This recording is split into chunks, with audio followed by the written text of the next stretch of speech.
So the body consciousness we have, when I'm doing this, I'm in a flow with this source energy. I'm working with Satnam and Torellian and Ramu and Opelum, certain key masters that volunteer to do this work with me. There are so many. So many of these other masters that I don't have the time to introduce to all of you go on these journeys with us. I just don't have time to describe everything. So you can see things around you when we go on the journeys that I don't describe. That's pretty common. Galactic Alliance personnel, many of them are going on the journeys above the void when they weren't in some years ago. They weren't. And they live on worlds quite paradisical compared to anything you know on Earth. And yet to them it's just normal. Physical plane worlds that are just so different. They don't have subconscious minds. They aren't implanted. It's quite different. And the thing I try to bring out in these journeys for all of you is that you used to know all this stuff and live like this, way far more evolved than you are now. And obviously, we have the right and the privilege to recover this. And the only way we can recover it is by having direct experience of recovering it. So that's just common sense. To an awake person, that's common sense. If I had the same conversation with most of your fellow beings on Earth, they couldn't even deal with it. They wouldn't comprehend it, go right over their heads, may interfere or make them afraid of losing their faith or what they've dedicated themselves to. All kinds of fears come up. So the work has to be approached,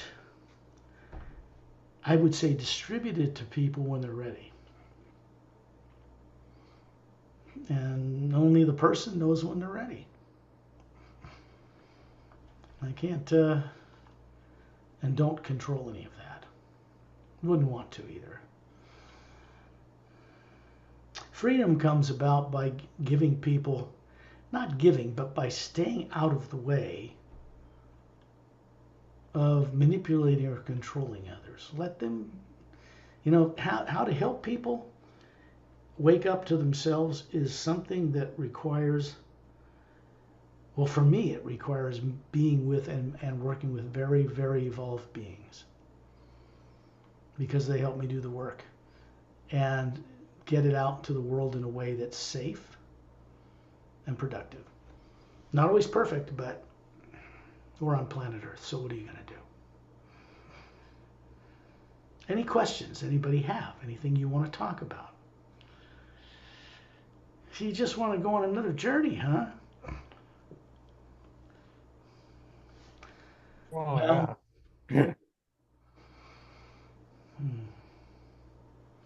this image behind me, do we want to change that, or is that okay with all of you? It's okay. I like it. Of course, ships like that don't exist in the lower worlds, maybe in the etheric. There are light ships like this that can actually travel with beings aboard from above the void down the lower worlds, but they aren't physical matter at all. So I don't want to boggle people's minds with that topic.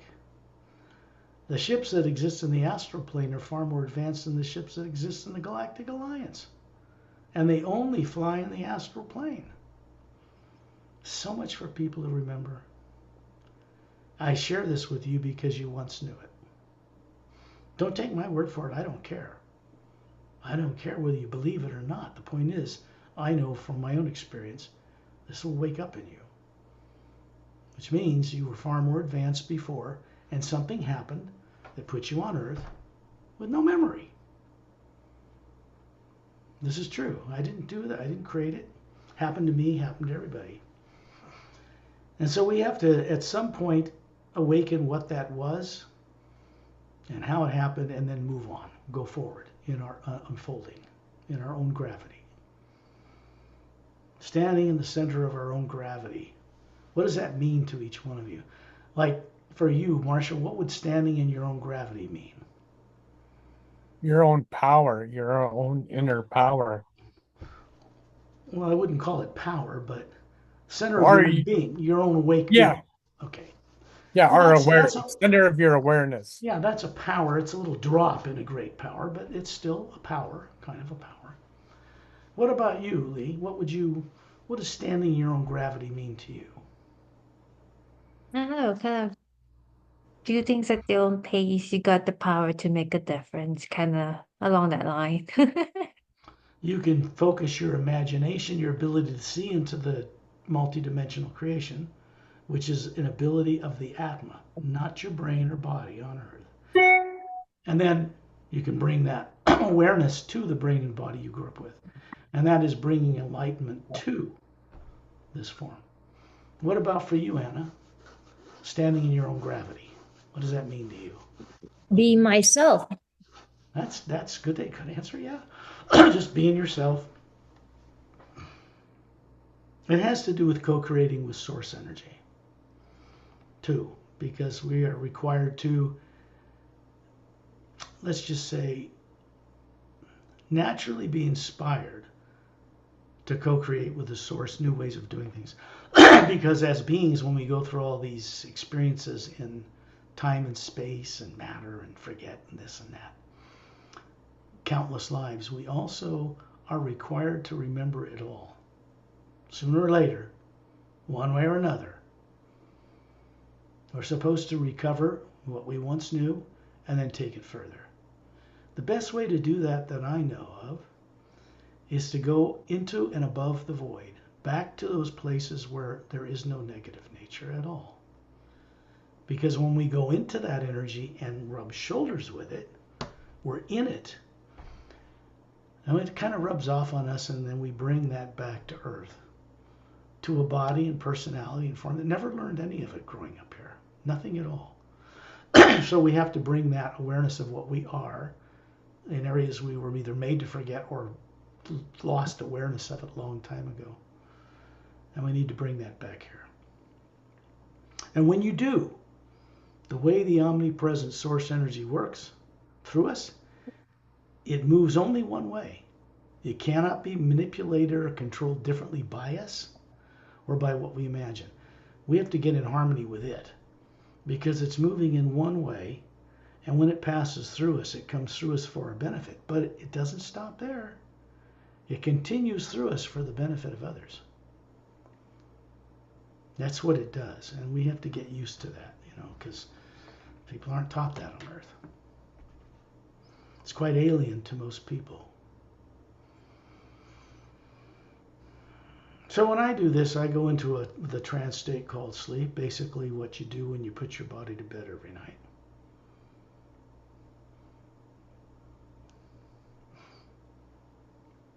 Which means that is kind of what you guys should be doing.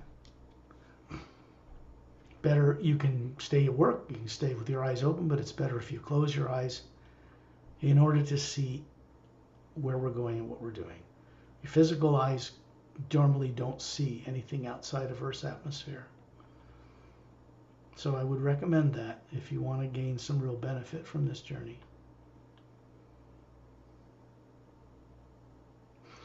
We are recording, so this is telepathic. Telepathic is a pure form of communication that beings share, have always shared, in the omnipresent source sound itself. Cannot be mistaken. It's not something you can ignore, or sooner or later we just look at it and recognize it again. But we once knew it very well.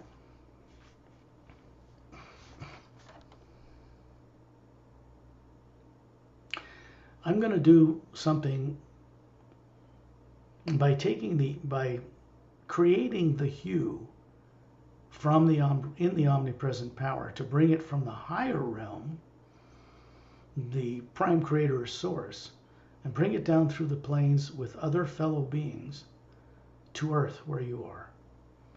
So you have an idea of the flexibility in working with the hue. You can take it uptone like I do to create a vortex between here and the higher world, and you can also bring that energy that has no negative nature down through your physical form and distribute it out in the world, because it will not stop with you. It isn't an energy you can hold in your hand and grasp and say it's mine and I, keep it from moving, because it always moves. I guess we could say that as we move the Atma we are into source energy itself, we have access now to the entire one living power and its intelligence through all beings that are aware of this. We call master teachers or masterful beings. So I will begin these tones now to start this off. You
all that's doing is working in moving the pure hue energy. This is done through the ability to see. I'm going to turn off your mics. Let's see if somebody's still on so we get a better record. We're good. Okay. What this is doing with Satnam and others who are involved in this process now is bringing energy back down to earth where there's such a nature of the hue does not exist. This is new, because normally you have to go up to where that is to experience it. And this is still true. But now it's working so that we can bring a unpolluted, pure energy of the hue that has no negative nature, like us, through us, into this world. That's the first process I think will change from now on. So people get more understanding about what is going on here. They cannot just ascend, as they call it, to the higher worlds and be done with it, because we're responsible co-creators, or we're supposed to be, with Source itself. And until we come into a consciousness where our motivation at the core of our being is awakened to be a conscious co-creator with it, we're not going to advance very far. And we're not going to change much in an entire lifetime. This is because we are meant to be trustworthy, conscious co-creators with the Source behind all life. We are from the Source. We are the same Source energy. This is just spiritual common sense.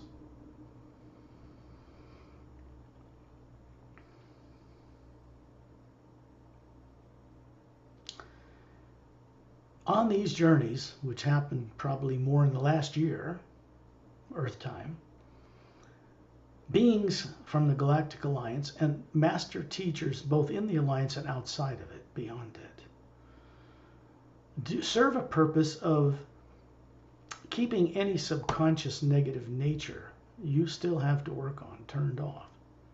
Primary implant is still there in all of you, but you know what's in it. This is a big plus for you, because then you could just look at it. So I know that's conscious. I know what happened.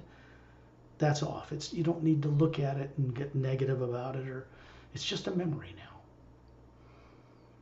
And so it gives you the ability to be in mastery over the primary implant. It's now conscious. This is important.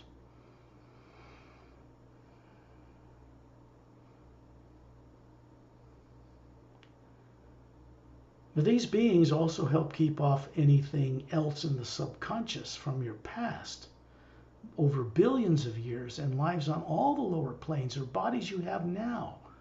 Astral, all emotion comes from. Good and bad, everything in the astral levels are moved by feeling. And you need to understand this because you're running a body there as well as one here. Causal, everything's moved by cause and effect, and it's done in a way that has to do with recognizing the way when we put something out visually about where we want to go or what we want to see in the universe so the hue can take us there. It shows us the effect it has on all life, cause and effect.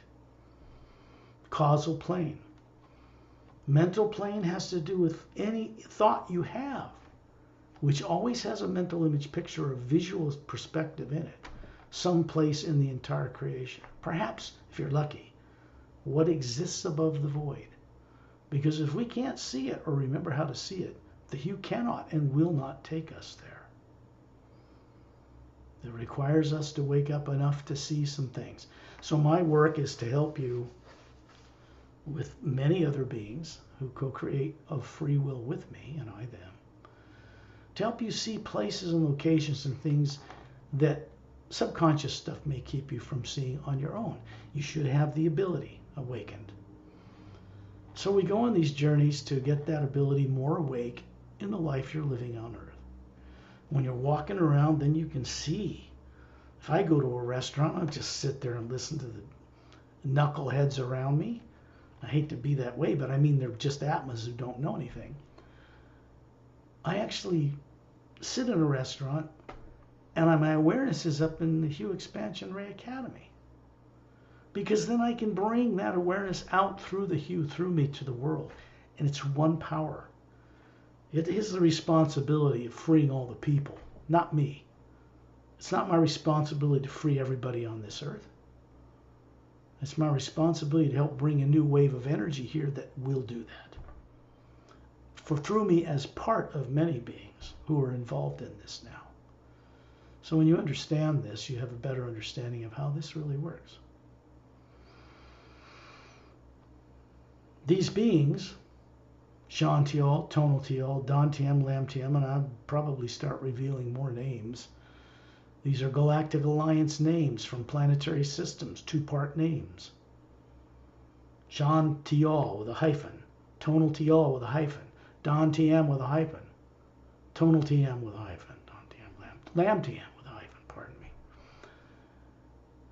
Etta is just Etta, one name. Din, his wife, one name. Master Opelum, one name. Master Ramu, two parts, one name. Light Zi, that's ancient Chinese, but he carries the same name. That's not his name in the upper worlds, by the way. He became a master being while he was alive 5,000 years ago in China. One of the rare few. And so he joins us on these journeys. He works in the etheric plane, where he has a body, and in the upper worlds, particularly in the Hue Expansion Ray Academy and with Satnam. So he doesn't have a causal, astral, mental, causal, astral, or physical body. Satnam has none of those lower bodies. Turalian has none of those lower bodies. The Galactic Alliance personnel that serve to keep any negative stuff turned off for the journey, for your benefit, they do have physical bodies. So they have astral, causal, mental, and etheric bodies as well. Most of them anyway. So as I share this with you, it's becoming awakened or enlightened within you. Because you're not going to find this out studying anything else on earth this way. It's just not taught in a logical, practical way so you can remember all these different things. And telling you information won't do it. Telepathically sharing information with you is not sharing information. I'm sharing experience. So it becomes experientially awake in you. Some of these things that I share with you will never forget again, because it's one way.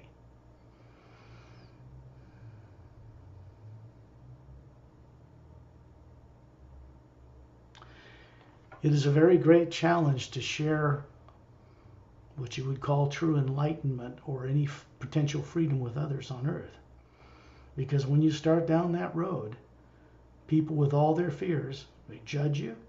They think, oh, he thinks he's better than us, or he's superior, or something like that. But that's their own problem, not mine. That's completely their own problem.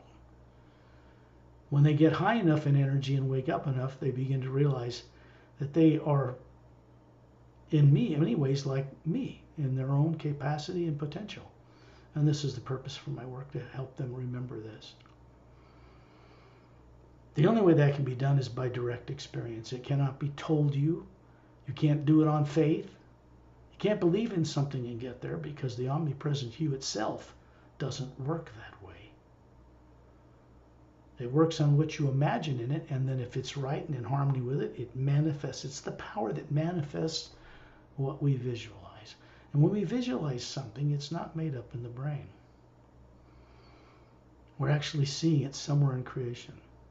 Either in our own past time track for other lives we've had as a memory, or what's out in the universe right now.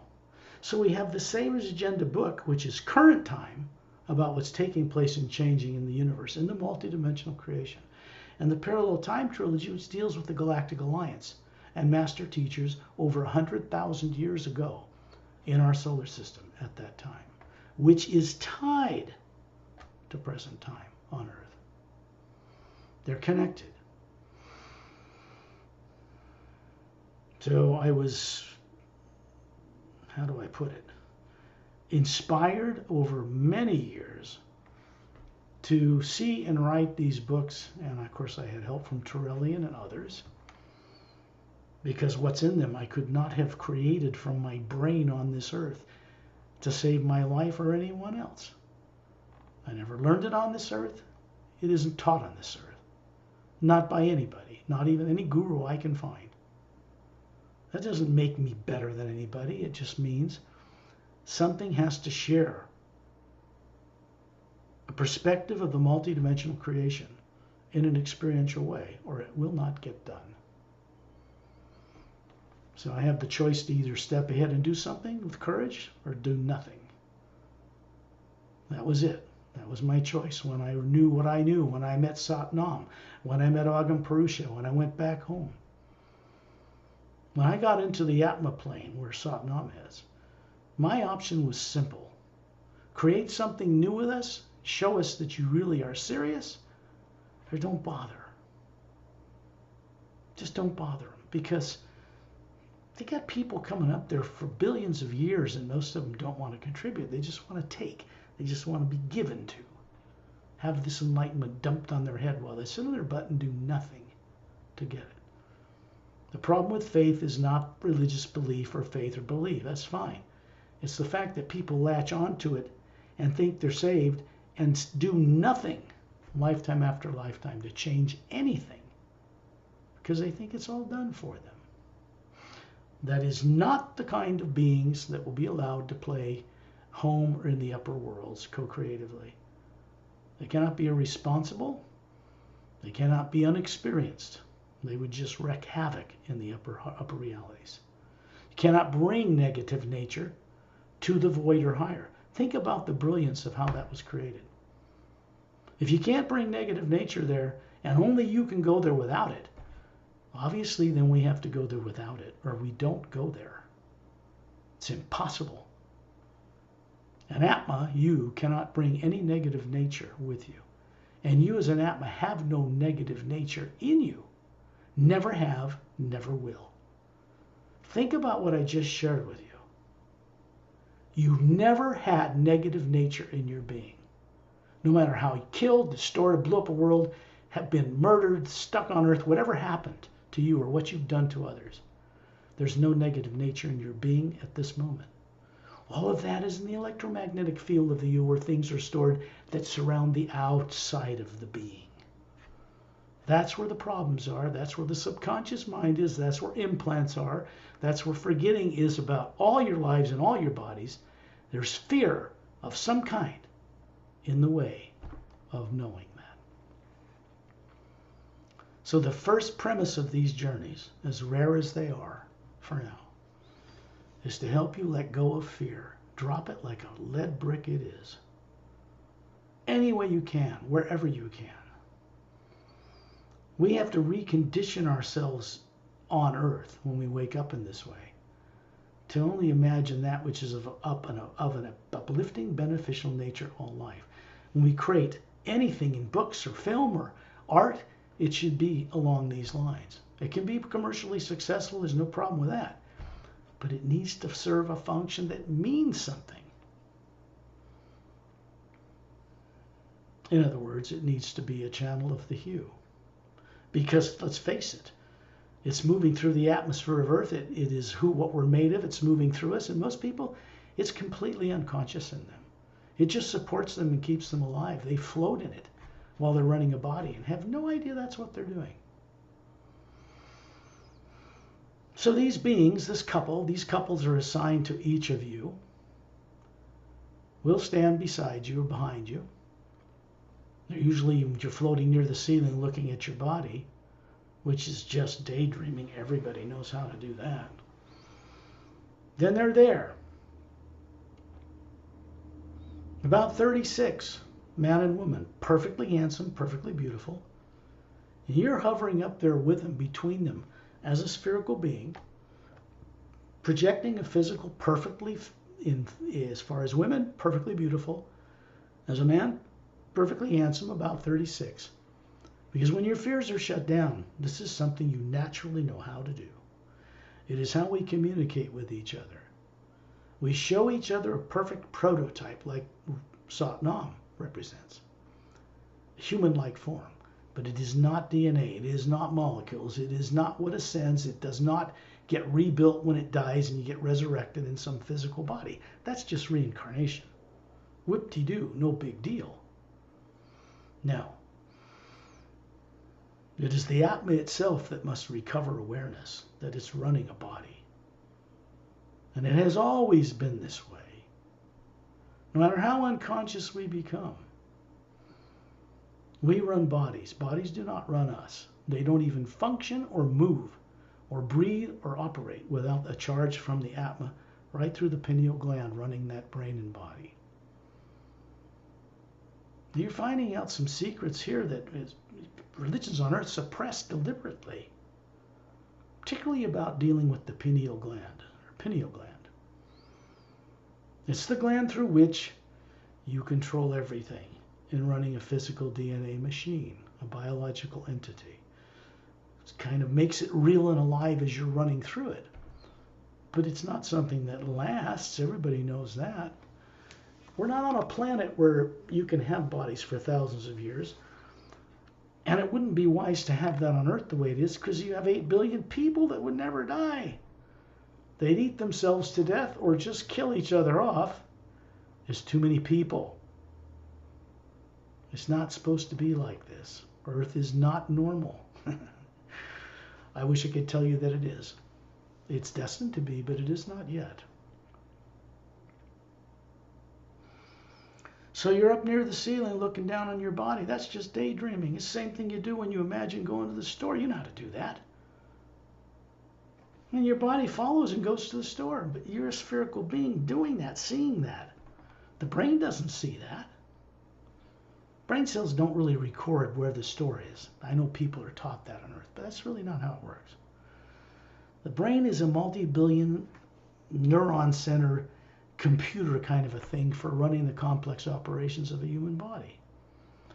The Atma is the one that's the source energy to run it. If you don't plug in, the Atma doesn't plug energy into that pineal gland, the body drops over dead on the spot, stops working, doesn't breathe, nothing. Doesn't work at all. Human bodies are machines of a type, and they don't run unless you're running them. More advanced beings, when they're ready to leave a particular life in a particular planet, and they want a change, will simply dematerialize the body and go and get another one somewhere, but consciously, for whatever reason they decide. Most of the lifetimes you all had in the Galactic Alliance and in other galaxies and other places throughout the multiverse, When you left a body and got into some other situation, you did this of free will. The situation where you find yourself on earth was not of free will. People tell themselves that to make themselves feel better because they don't have any other option that they've found. And they say it was God's will. I made a contract with someone, maybe with an archangel or something. And they come here dumber than a brick. They don't remember anything. And they think they're supposed to get it right without the wisdom of all those lives and all those planes added to making better decisions?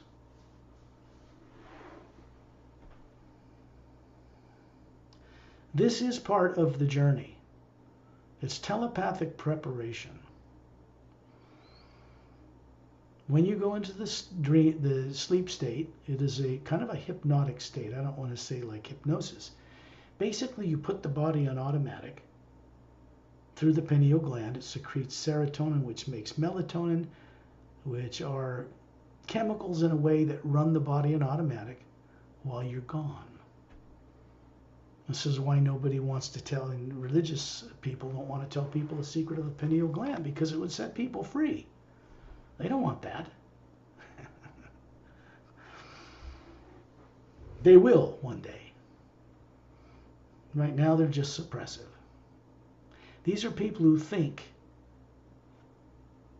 with vanity that they have the right to know certain things and the rest of the people have to be kept in the dark for their own good.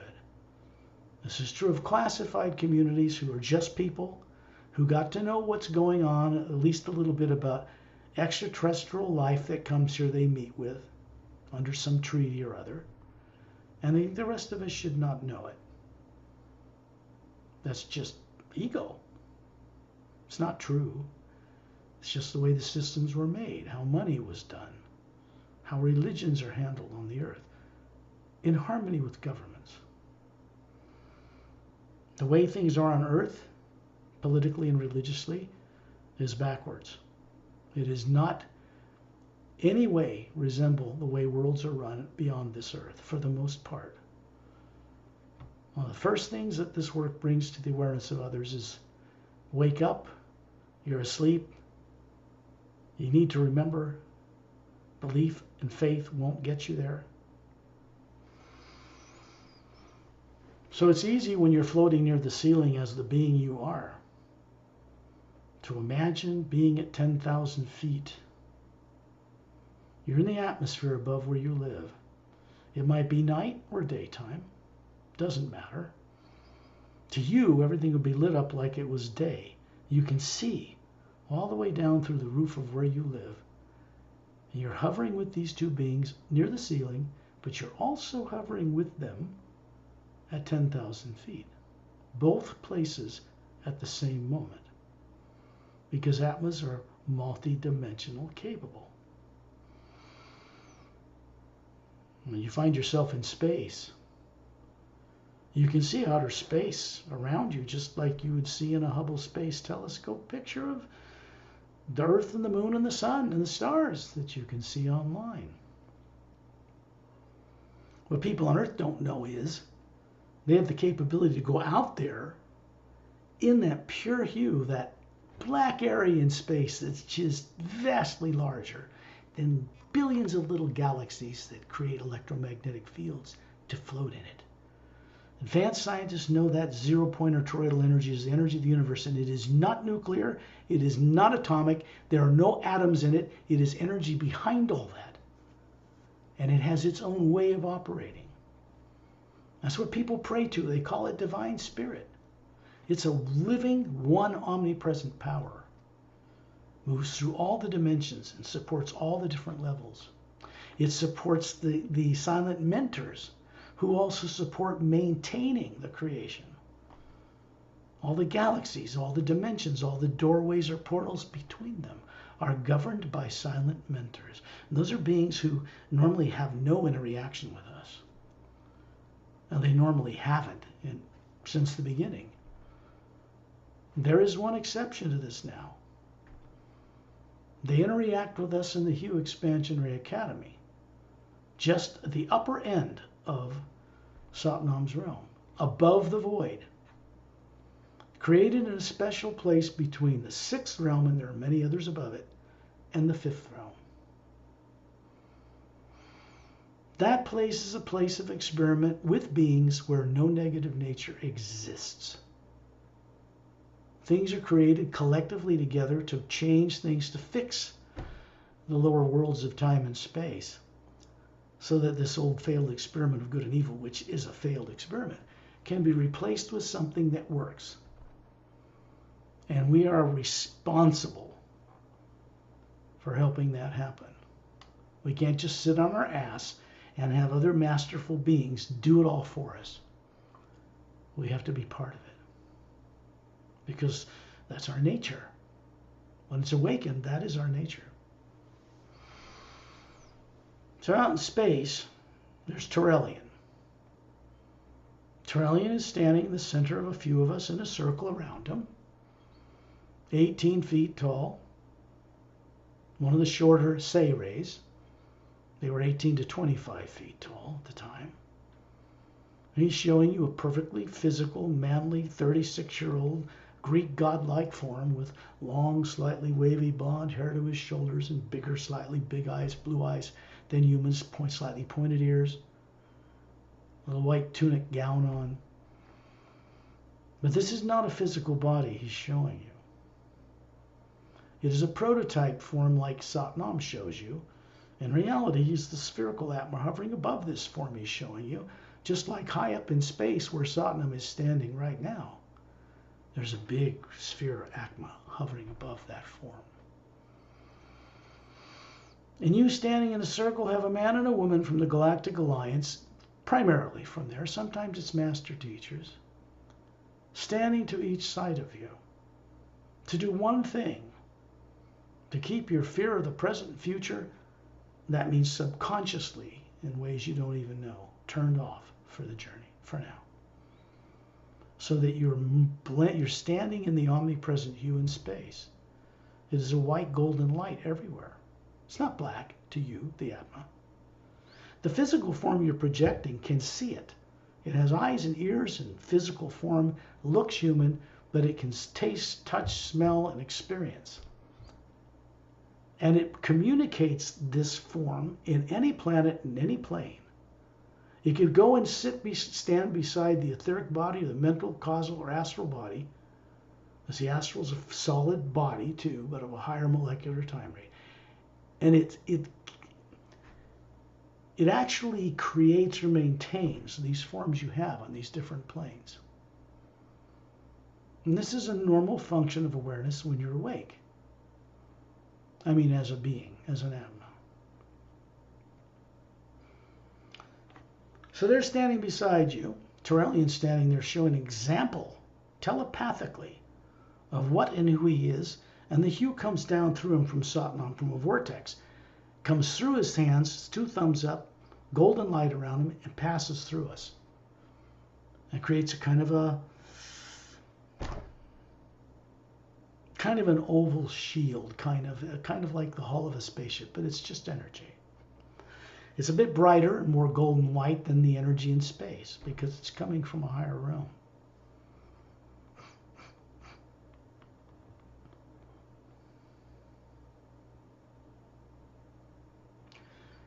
Opelum is further out in space.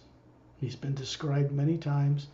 Ramu is towards the earth, always standing in front of the earth, because he hangs out there in the third higher parallel dimension of an earth that you don't know about much, except on these journeys so far.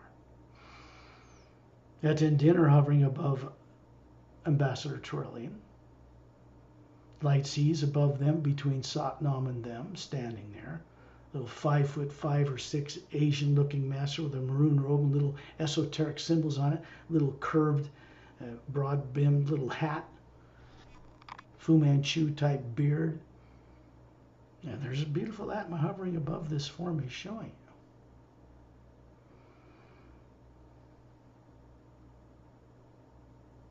you. The Galactic Alliance personnel who function to keep any subconscious nature turned off have bodies aboard generally the Emerald Star cruiser, stationed in the ice rings that circle the planet Saturn. They leave their bodies and come and join us in this way because they cannot take a spaceship or their physical bodies where we're going.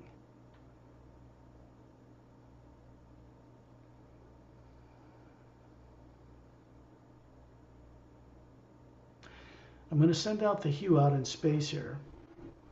You can hear the sound of this omnipresent hue in space, which makes the sound of like soft rumbling thunder. It's gentle. There's no lightning. It's actually uplifting. The sound coming through or from Ambassador Trellian's hands is a higher note, like the thin high note of a flute coming from them. That comes from the worlds above the void. The Atma you are is the ability, and always has had the ability, to travel between planes, between planets, and even to the upper worlds that any spaceship cannot do. This has never changed. This is true now. So I'm going to send the hue out to create a vortex with Satnam and Trellian and Lightsea, Eta and Din, Opelim and Ramu, who are all going to be sending out the hue. You'll see it come from the being above the body and join in a golden sphere. And that golden sphere is between, say, Lightsea and Satnam. And this energy we're going to send this way is going to create a portal between the lower dimensions. There's 144 of them in the physical universe alone. Another 144 in the astral. Same in the causal. Same in the etheric. And then it goes into the void where all that changes. The void is a pure higher form of you that is a barrier between the upper realities where no negative nature exists and the lower worlds of time and space, where you are running right now. An etheric body, like Lightsea has. A mental body he doesn't. Causal body he doesn't. Astral body he doesn't. And the physical body you have higher. And as an Atma, you're running them all simultaneously on all these levels. Why? So that you can gain the brilliance of how to manifest greater things on all these planes. Whether it's mentally, emotionally, causatively, or as an etheric being which has very little negativity mixed in it, and bring energy of the higher worlds through it to the lower worlds. And this is what we were supposed to be doing. This is not what beings have been doing. Until recently. More of this is happening now.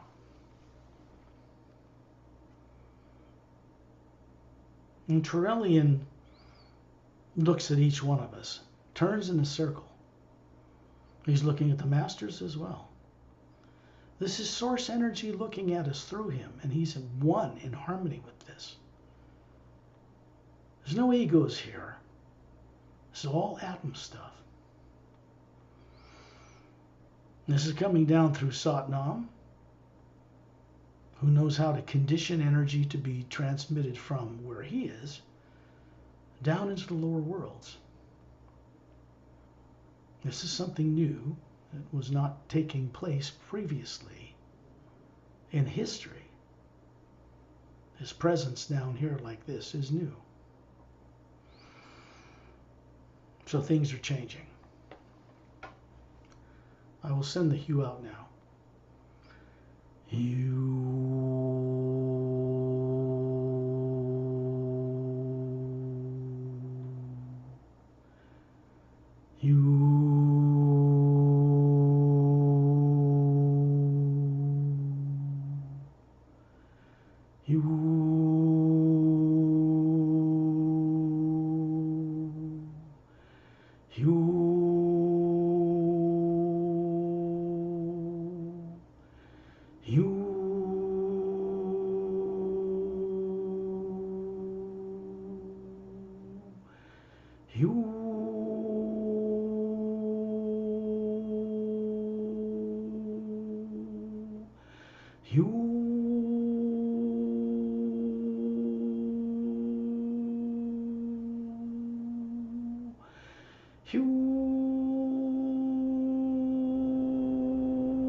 What you'll see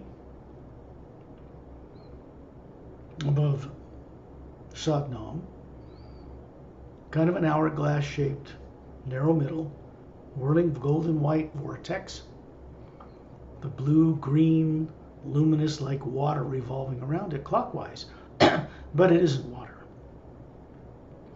On the other end, when you look up through that opening from space here, we've moved through 144 parallel dimensions of the physical universe and created a conduit right through all those planes.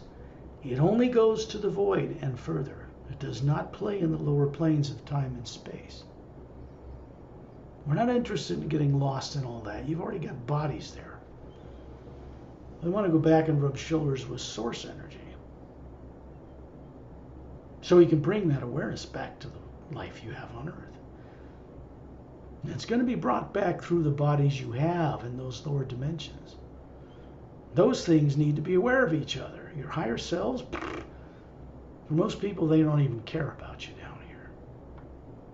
They're supposed to be helping each other and you here. That is under the direct conscious control of the Atma you are, not one of those bodies. And this oval golden white light around us that Trillian is creating, I'm just right beside him, hovering there. I look to be about 36. Big beautiful Atma hovering above it.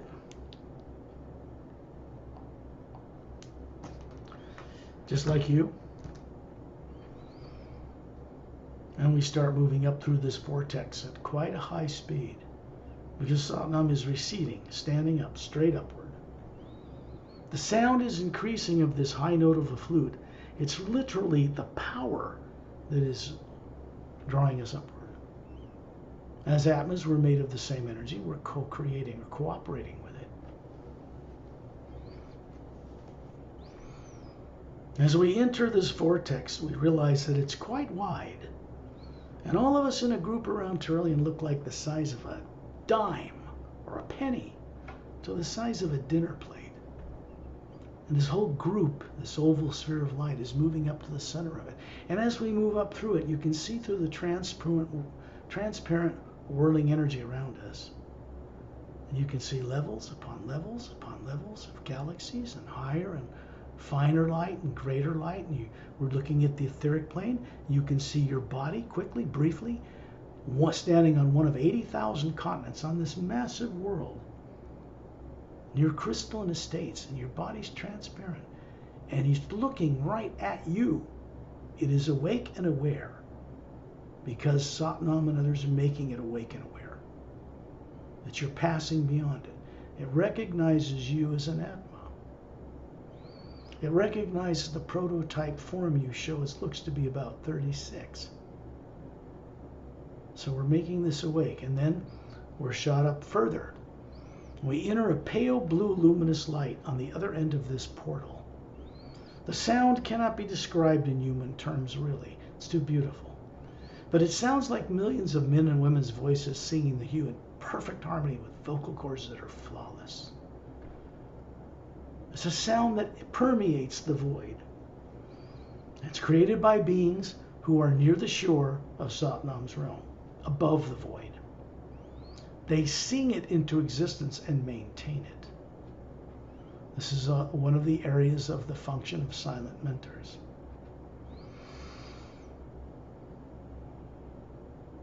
And everywhere you look is a pale blue light. Nothing's in it. You can't see any buildings or worlds or stars or planets. It's just this omnipresent energy. There's no negative nature here. And you can't bring anything with you of that nature. That's left turned off with your bodies in the lower worlds. Even in the etheric, where there's little negative nature, there is some. So it's not being allowed to interfere with you here, the body you're running there, the consciousness of it. That vortex below us, when you look down below your feet, suddenly vanishes, and everywhere is just this pale blue light. We're moving upward, tremendous speed. Still surrounded by this oval white energy field. And as you can see, Satnam is disappearing high up into the distance until he vanishes. And then suddenly we see him again, and he's just hovering in front of these jungle trees above a incredibly brilliant diamond-like white sandy beach. It curves gradually as far as you can see each direction until it disappears around a corner, which implies this is circling a very large circular landmass of some kind. We're hovering above the trees, and you see all these birds, thousands of them, on levels, perfectly positioned like a formation of aircraft. They're about a foot long. They look like a blue jay, kind of. Big blue eyes, beautiful rainbow-colored feathers blended with millions of colors. Twin sets of bird wings, about a foot long, male and female, and they're just hovering there. And the voice of the hue is coming out of vocal cords in these high-energy bodies that are not physical matter. And there's an Atma hovering above them. It's quite brilliant. So they are functioning as an emissary or channel of the silent mentors. They're all master teachers. Every one of the Atmas hovering above these birds, they serve a function, a purpose. And so we get to benefit from the sound they are making. Satnam moves over the top of the trees, and we just follow him. In the distance, you can see a diagonal, snow-covered blue stone mountain range, kind of like from here to there, you know. And at the base of it, a crystalline palatial estate extends along the base of this mountain. It's transparent glass-like buildings, big blue lapis lazuli pillars holding up an arch, like a triangular archway, and big quartz golden steps leading up to it, hundreds of them, and then through the opening there's a blue crystal type of throne chair. There's no cushions in it, it's just made of like a blue quartz. It's luminous. It's curved and polished around the edges, but no one sits in it. It's a doorway from upper realities into this realm. And it functions automatically so that Satnam can do other things. But it really has to do with his energy here. Behind that throne chair is a triangular opening into a huge fountain. Blue, kind of a white stone, blue tinged, scalloped edged fountain. It's just like at a Christmas tree, whirling clockwise type of light that's going up, disappearing beyond the sight, and coming down. And it's pouring into this bowl. And then it gets distributed as it drops down the outer circumference of this bowl, goes down into the entire land to support the Satnam's realm. And we're hovering, looking at this, and then we look down and realize there's another smaller fountain, white alabaster-like with scalloped edges, and a statue of Satnam standing in it. 2 gold bracelets on each of his upper arms, a little white tunic dress from his waist down to his bare ankles, muscular, strong build, bare-chested, bronze skin, gold eyes. You'd swear the guy's 36, he's from India, but you know he looks ageless, timeless, ancient, youthful, hard to describe in human terms. And he's hovering beside the fountain, pointing to it. The Atma he is beautiful, very large Atma, is hovering above the form he's showing you. And then you realize as we look at each other, we look identical to him, smaller scale, but we're Atmas too.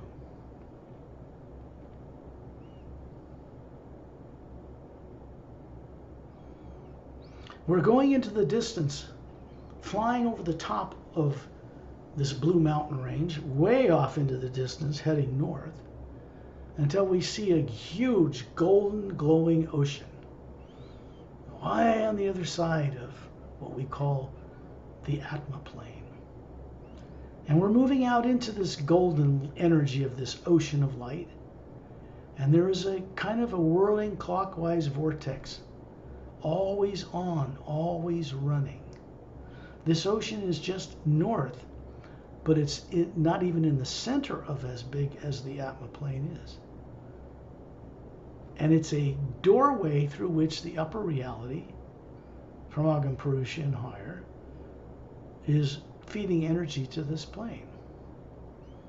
There are portals and doorways all over this place that go down into the void, into a pure void energy, and then they connect to other portals down in the etheric, mental, causal, astral, and physical planes to support the lower dimensions of time and space. But it's one omnipresent, living conscious power.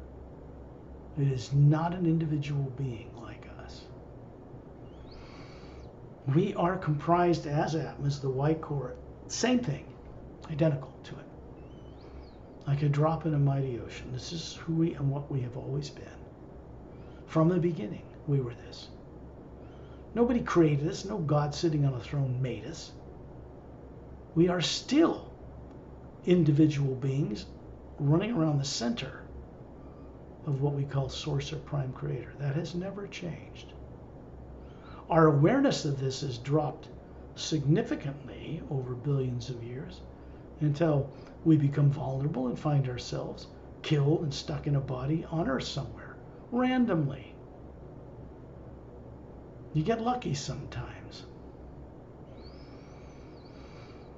When you get that far down in unconscious awareness, you just have awareness that you basically think you're a body, and you wonder where your soul is somewhere. It's backwards, completely. There's only one way to go, and that's onward and upward, back home. So that's where we're going. We're out in the middle of that ocean, and then you see this oval sphere of light go right into this. It's like not like a tornado, because it looks like that, but it's made of like a water-like light that's moving clockwise, and we're moving right up it. So we're not stopping in Satnam's realm this time. And as we get up a little ways, we suddenly come out of this vortex, and we see in the distance, this vortex is behind us. It's located in one place in the atmosphere that surrounds the Hue Expansionary Academy. I've never described this before for any of you, because it can be considered the same energy that comes through the administration tower, which is coming out of a white island, surrounded by a blue-green lake and 6 snow-covered mountains. In the center of this huge floating circular landmass, there's a cobalt blue light surrounding it. You can see the white golden light of the hue behind it. There's a white sandy diamond-like beach that surrounds the outer circumference of this land we're looking at in the distance. And a wave, a blue-green wave, like an ocean wave, curling and breaking smoothly all the way around the circumference. And it never stops moving. It is a type of generated energy that has this Hue Expansionary Academy floating in this other energy, just like galaxies do in space.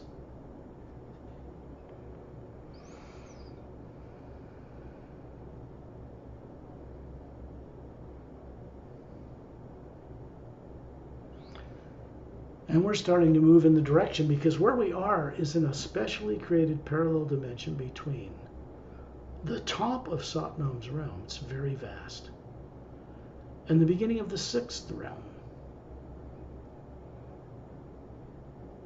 There's no negative nature here whatsoever, and none of you can bring it with you here.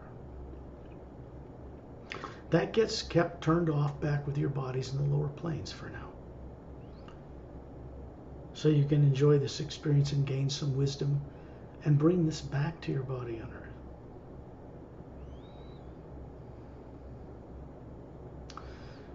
And then you find yourself wiggling your toes in diamond-like luminous sand, glowing a foot above the sand, surrounding jungle trees.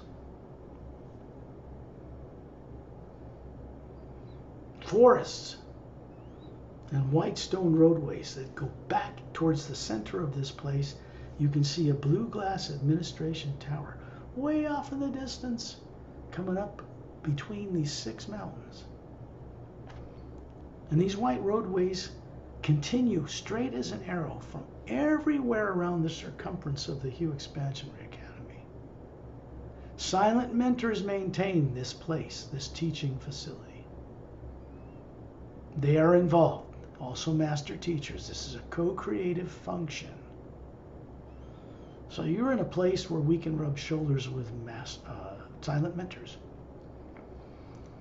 There's the one place where we can do this safely and have them rub off on us a little bit as well. We're going to go down this roadway that's right in front of us from the coast. We're going down the western roadway, and as we move inland as a group of beings, you can see to the left there's a clearing. There's a redwood-like deck with a Olympus-sized swimming pool, blue-green water glowing, and 2 semi-spherical, half like a full sphere cut in half. It's a blue glass door in the back of a long rectangular shaped building. And the door's open and you can see through it. There's a golden sphere of energy hovering above the size of a soccer stadium.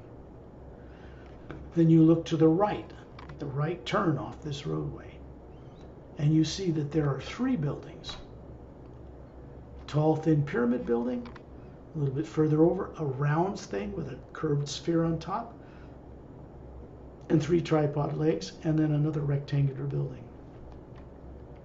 It has what are called convexly shaped, oval-shaped, curved windows along the sides and on top, and they show you images of other worlds and other places because they are portals from those worlds to the Hue Expansionary Academy. And we're not stopping in those today. We're moving down the roadway straight as an arrow until we come up above the 6 mountains and look down on this blue glass-like tower. It's coming from the circumference of a white stone island surrounded by a blue-green lake. We can see right through it, and in the middle of it is a pedestal 4 feet high, like a blue gold lace stone. And it's curved edges. It's rectangular, and there's a 4 foot in diameter crystalline sphere hovering above it with a blue, shiny, cobalt blue star in the middle of it. Now this is coming down the tower, which comes up very smooth to an oval administration area. There's a fountain in it. It is a device, but there's no statue of Satnam here. This is above his realm. It goes up to a minaret point. And there's a golden white energy coming down through this tower into that star, out this sphere, and down into the hollowed out interior of the Hue Expansionary Academy. We find ourselves high above this facility looking down at it, north, south, east, and west.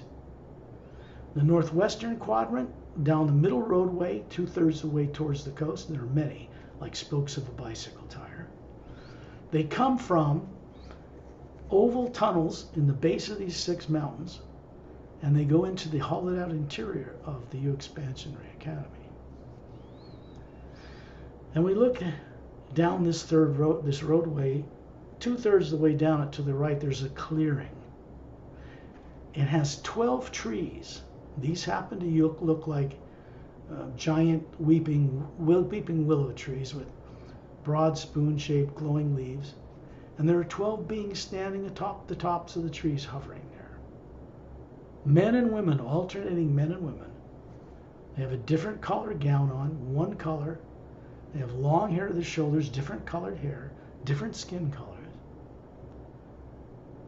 But when you look in their face, you see no facial features. These are silent mentors. Then you look to the northeastern quadrant. There's another roadway right down the third of it, turns to the left into another clearing. And that has 12 more trees, different, and 12 more silent mentors hovering above that. When you look southwestern, there's another one, the same place. It has a crystal head sphere hovering above a blue sphere with a star in it, above a stone floor. That you put on and it takes you all the way to source, if you can find it. And the southeastern quadrant is the same thing with a different set of trees. These are 4 silent mentor realms in the Hue Expansionary Academy.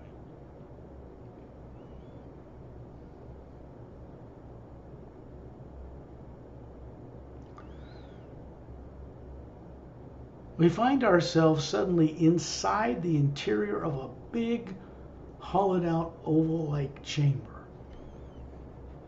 Down below the mountains, below the Hue Expansionary Academy Tower. And that beam of light coming from that star in that sphere is channeling down at the center of this. And it goes into another crystal sphere hovering above a huge floor. Surrounding the inside of the walls is another 12 silent mentors.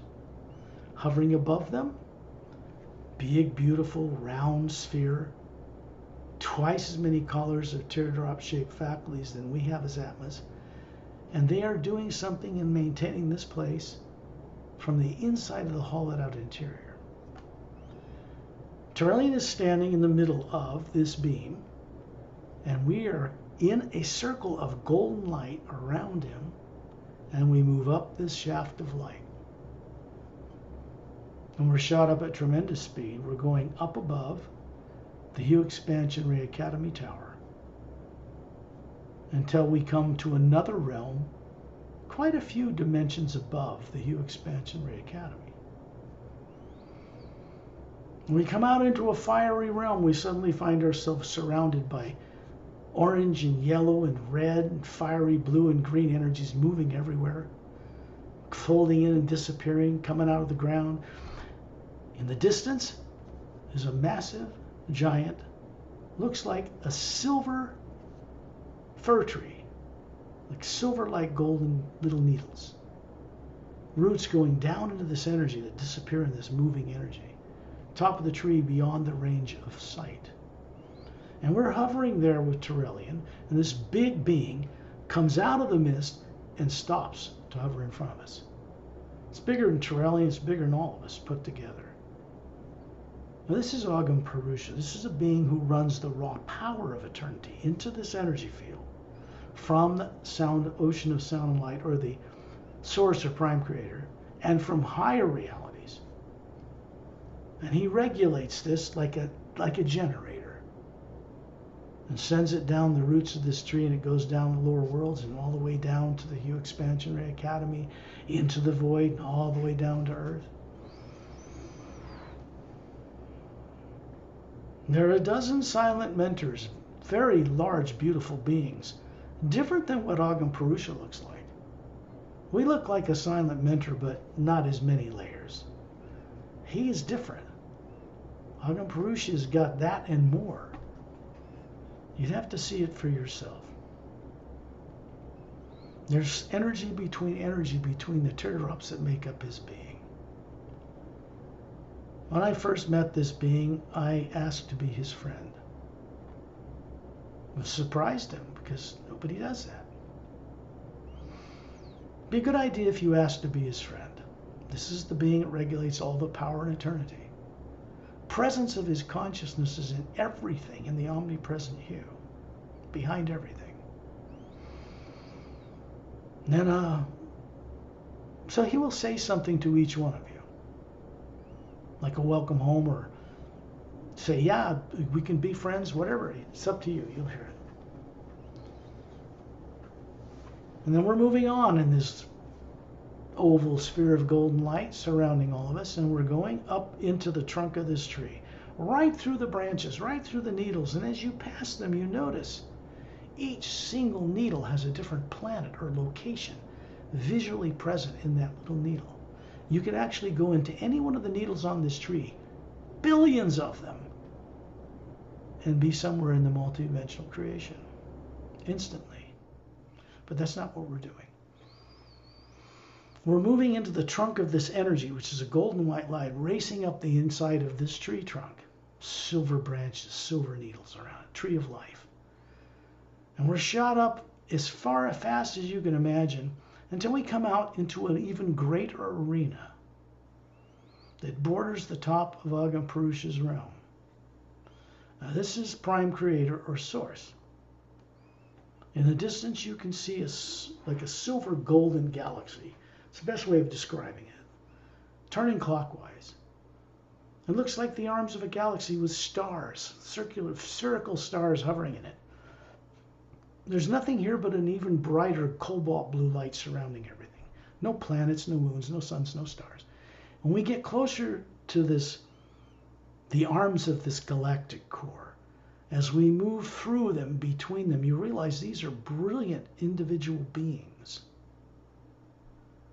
And we're passing right through them, lots of space between them. Until we enter a void near the center. There's a white island in the center of it. Hovering above it is a very large Atma-type being, but millions of colors, many teardrop layers. And we're moving towards this shoreline that surrounds it. The sound here, well, it's like all the beautiful orchestras in the world playing some hauntingly beautiful melody all at once. Cannot be described in human terms. It's too limiting.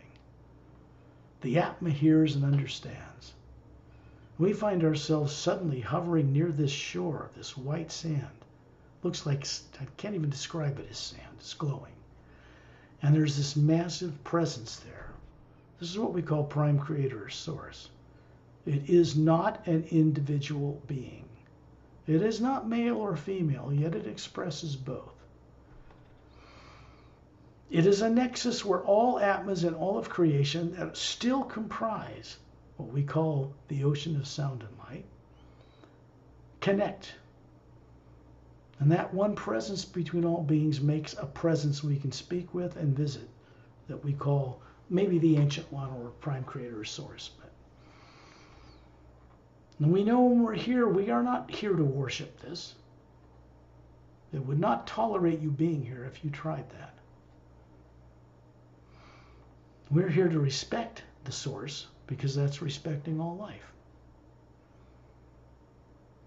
And then we find ourselves moving in between the individual faculty teardrops of what we call source. Lots of space.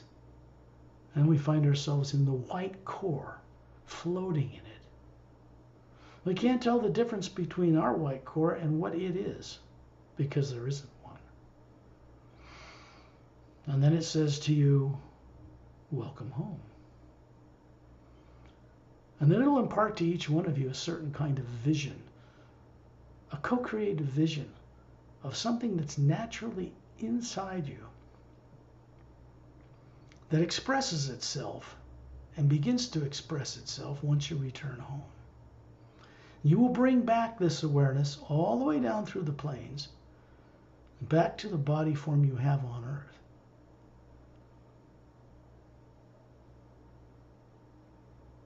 And we find ourselves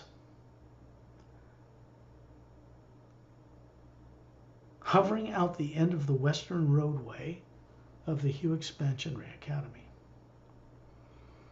We're out in the ocean of blue cobalt light that surrounds this big floating landmass with the tower in the center between the 6 snow-covered mountain peaks. Now we're going to go down into this ocean-appearing liquid light that surrounds this place because there's no moons or planets or suns or stars here. They're not needed because all of us are glowing. All of us produce our own light here, standing in our own gravity. No negative nature, naturally connected. Naturally co-creative. And Terrellian's going to open up a water, looks like spinning water, like a drain, right out in this energy, and we go down it. The next thing we find is that we are hovering in space near Earth. There's the polar ice caps with the ocean and land. There's the barren moon circling the planet, doesn't turn on its axis, the sun in the distance, beautiful stars of space in the galaxy. Golden white light everywhere around us. And you look at the Earth and you watch like a heat wave in a desert move over it. And we're raising our vibration up enough to see what Earth looks like in the 3rd higher parallel dimension. Out of 144, 3rd. And this is a special Earth. This Earth exists. It is a physical matter world. It has no negative nature in it whatsoever, or beings that work there. have no negative nature. And you can see Earth now has one big continent center of the equator from the left to the right hemisphere. And a smaller one, 2/3 its size, center of the equator on the other side of the planet. You can see right through it. There's no polar ice caps. You see through it because you're an atma. It's actually a solid world. Down near the southern pole, about 1/3 of the way up from it, right in the center of the planet, is an upward curved, glowing green, emerald glowing, looks like something, like a beach. As an atma, you can focus right down to the beach and see that it's a big curved beach in front of a big forest, jungle trees. And we're drawn to that beach. And you find yourself wiggling your toes in that emerald green sand. It's glowing a foot above the sand. You pick up some sand. It's little round, polished, perfectly formed emerald type crystals glowing. They are carriers of a form of the hue. The energy that charges these crystals comes from a race called the Xeotronamus. They're standing on the beach, 10 feet tall, male a little taller. Long necks, longer torsos, longer fingers, beautiful. Silver-like hair to their shoulders, violet eyes, ivory-colored skin. And they walk towards us, and we're standing on the beach. This is the perfect physical form. The atmas hovering above it. You can see atmas hovering above both of them. And they walk, they move like swans, very graceful. And they point down this moss-covered path, straight as an arrow, goes back several miles through the jungle, which is, these trees are all luminous. There's a single snow-covered mountain in the distance to the right, and a dome covering 3 golden-sided pyramids to the left, back in the back third, surrounding a low-to-the-ground, long ivory domed building, like a oval. There's a blue-green lake inside the dome. You can see it from the beach. This energy in your palm of your hand, these little crystals, disappears in your hand, goes up your face. You lift your head up smiling. It goes into the white core of the being you are. Out to the green area, and some of it goes out into other layers and turns on a few of these teardrops, these higher faculties that have been suppressed or dormant that you haven't even remembered how to use. It's a gift. And then we find ourselves hovering up above this mountain, looking down on this domed city with bluish green fir trees surrounding the backside. There's a waterfall coming out of a cavern opening 2/3 of the way up towards the summit of this single mountain. It's blue-green and it's luminous, pours down thousands of feet, drops down a sheer cliff face and disappears behind the dome. It forms a river that dumps into that kind of a blue-green glowing ocean, just on the other side of the emerald green beach. There's an oval tunnel with little domed lights going down it above this waterfall opening in a cavern. And that goes down into a galactic alliance base inside the hollowed out interior of Mount Shasta in Northern California. It was built there as a connection between Earth as it is, wrecked really, energetically, and this place, which is a pure Earth, pure moon, oxygen atmosphere. You can see it in the sky, has oceans and no polar ice caps. It's orbiting, turning on its axis, orbiting this Earth. This has been here for eons. The people that work in that dome, like Opelum, even the Drens come here, the Say-Rays, silent mentors, master teachers, congregate in that dome to experiment with ways to superimpose this over the Earth and moon we now experience when the time is right. They won't destroy it. It'll just duplicate, and their moon will be a live moon like it should be. This involves the work of silent mentors who work here. They're the only ones who can change the mechanics and structures of planets and things.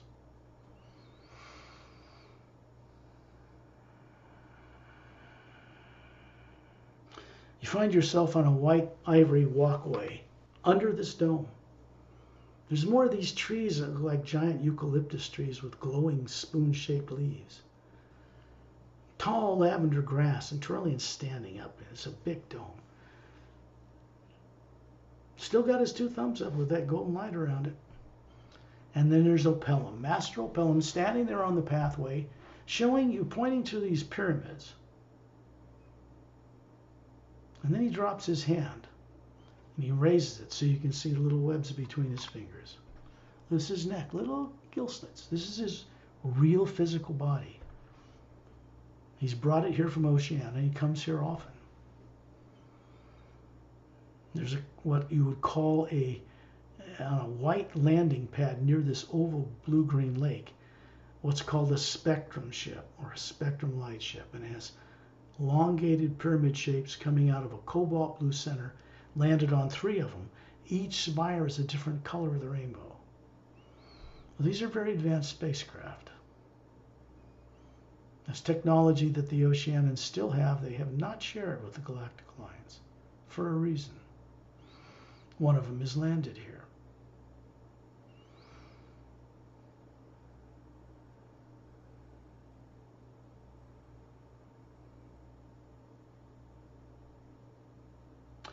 We find ourselves inside this long ivory oval experimental laboratory type dome at the base of these 3 big pyramids, quartz capped, golden sided. There's a glowing rainbow-like energy emanating from the quartz caps of these pyramids doing something to the atmosphere of this planet. And you're looking at a control console, semicircular, many hundreds of faceted crystal controls, luminous. And there's a couple of technicians, man and woman, doing something.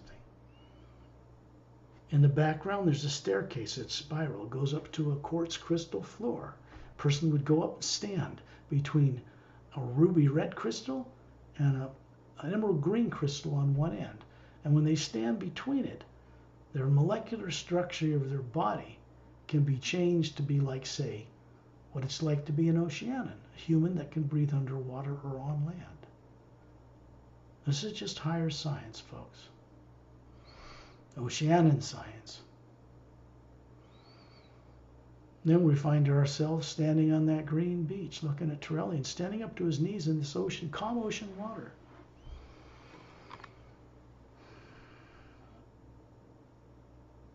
Now, Natalis and Freshing Muntis are the names of the beings that are from a planet called Xeontranomon 1. That's located on the other side of the Milky Way galaxy. The bodies they're showing you here are their physical bodies. This is not astral. This is 3rd higher parallel dimension. Their bodies are immortalized in a different way than Turellian. They have more than 2 strands of DNA. Telomeres at the end of those DNA do not shrink when their cells divide. They've been around for 3.5 million years, this couple. It's almost impossible for people on Earth to comprehend such things. But such things exist out in the greater God beyond Earth. And we're supposed to be able to see and know this stuff. And you find yourself in space again, around Turellian, looking at the Earth you're familiar with the polar ice caps and the barren moon. Then you find yourself hovering above your body, back on Earth, near the ceiling. These 2 beings, man and woman from the Galactic Alliance, in this case they're master teachers as well, are still hovering beside you. And energy's coming through the ceiling from where we just were, passing through the electromagnetic field, the aura that surrounds the body, through you, hovering near the ceiling with these other 2 beings. And it goes out into the atmosphere, out where you live, out into the world.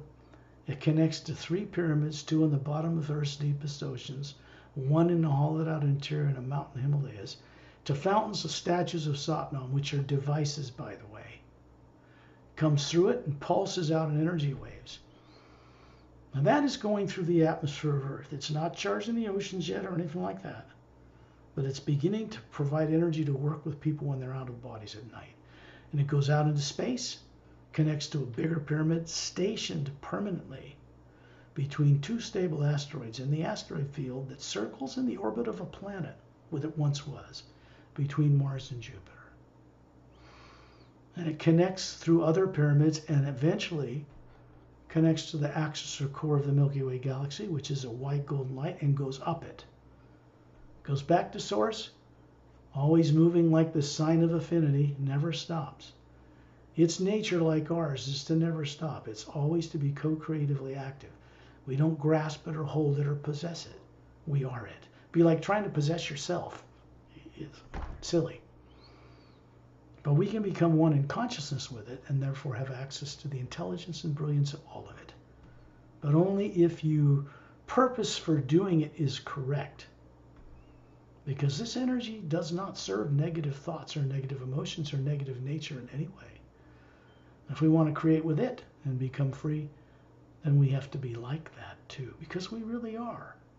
Take away the stuff in the electromagnetic field, subconscious, and we are it. Still individuals. So knowing this, open your eyes.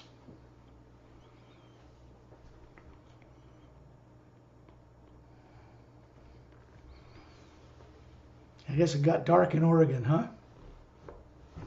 It was dark where Marshall is and probably dark in Pennsylvania. Still light out here, but it's dusk now. It's going to be dark soon. Kind of dusk, I guess, in Oregon too. Anybody have any questions about this journey? I liked it. I could feel the energy when we're coming back I on didn't top have of my time. head. I didn't have time to tell you because we started on the way up when we saw the etheric body. It was brought back down through the etheric, mental, causal, and astral bodies. It's just done in the background. And so when that body was looking at you, it's transparent and it's on an island. It's looking at you, moving up through this portal. It is also looking down at the causal, mental body, causal, and all those bodies are looking up and down at each other, and then down on you, on Earth. So they're beginning to become aware of each other. And that way the hue can pass through those forms from you. And these forms in these different planes should be more connected. So that your thoughts and emotions and causation and all this stuff is working to manifest change. Not just in your life, but in general. I think it's interesting that there's a lack of connection between your inner bodies to your physical and higher self. Well, the Atma is still supposed to be master over the body forms it runs, Oh, yeah. all of which are temporary. Etheric body can live millions of years. It's not even physical matter. It looks like a human form, but it's transparent mostly. And people don't remember this, and they consider it the subconscious, or because it's not conscious, but it should be. It's a barrier, it's a place where things are created, people live, very different from Earth. Between the top of that realm, there's the void. And most of them there don't even bother to try to go home. They're too caught up in the phenomena of semi-eternity. It's not eternity. It's not permanent. Because all of this was meant for us to become trustworthy co-creators with the source. I mean, that's not going to change. Right, Anna? That's not going to change. That doesn't change. We just become more aware of it. Okay, well then, I want to stop the recording.